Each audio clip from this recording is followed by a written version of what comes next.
Alright, so let's talk about Interpol's new album, El Pintor. An album that's getting a lot of buzz. Everybody kind of knows Interpol, but it also is kind of a surprise because Interpol has really kind of fallen from the music community's good graces, I think, in the past few years. I think that part of this is because they set the bar really high with their debut, Turn on the Bright Lights, which came out, I guess, 12 years ago. And that album really had a pretty big impact on a lot of people. I remember whenever it came out, I wasn't super crazy about it, but I liked it.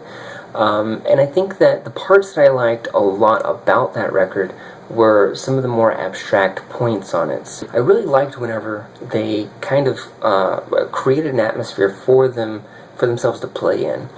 Those were the moments that I really liked, and so I think that a lot of people were disappointed with their follow-up to that, Antics, because they more or less removed a lot of that, so that you were getting just these kind of standard, rock songs. And I guess they did have good melodies for the most part. Some of the songs were pretty catchy, but there wasn't really an identity to Interpol anymore.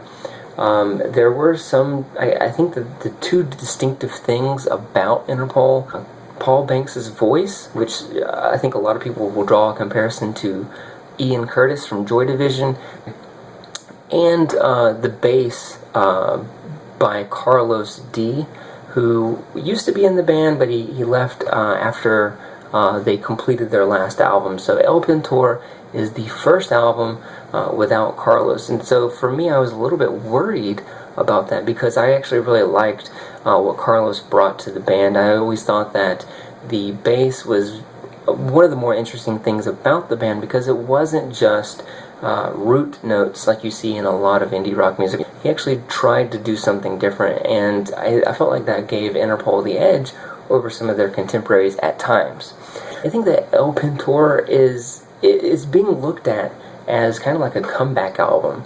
I think that that's justified to a degree. I think that this record is good, but maybe not great. There are parts of it that I actually really do enjoy. The song that comes to my mind is My Blue Supreme. That is a song that, or actually a lot of the songs on here do have a lot of atmosphere and a lot of tone and a lot of mood, and what I feel like is the identity for Interpol. It feels like they're establishing their own voice again. I think that that also ends up being one of the problems with this album. I think that El Pintor establishes very early on this atmospheric, or maybe not atmospheric, but moody, dense production, and they never really leave it. There are a few times where they will try to tweak the formula a little bit, but not much. The very last track of this record, Twice as Hard, being an example of that. They mess with the rhythms a little bit, and it gives it just enough so that this feels like something new. Otherwise, even though this album is cohesive, it does feel, I don't know, a little boring, I guess, at times, because every song kind of sounds similar. But on the positive side, I think that this is really the first album that Daniel Kessler, the guitar player, really steps it up. And a lot of what I like about this album are some of the nuanced guitar arrangements, like in Same Town, New Story, or in My Blue Supreme. Those are songs where there's lead guitar that are kind of interesting moments, I think.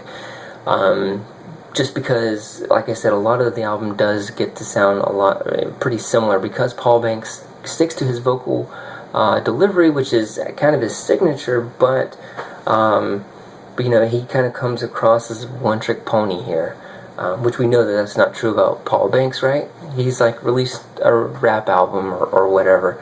I enjoyed El Pintor, but I wasn't crazy about it. I'd probably give it maybe a 7.0 out of 10. Alright, so I'm running out of time, but if you agree with me or if you disagree with me, let me know in the comments below. You can also let me know what you want me to talk about next. If you're interested at all in reviews like this, you can check us out at earbuddy.net for more written reviews. And I think that is pretty much it.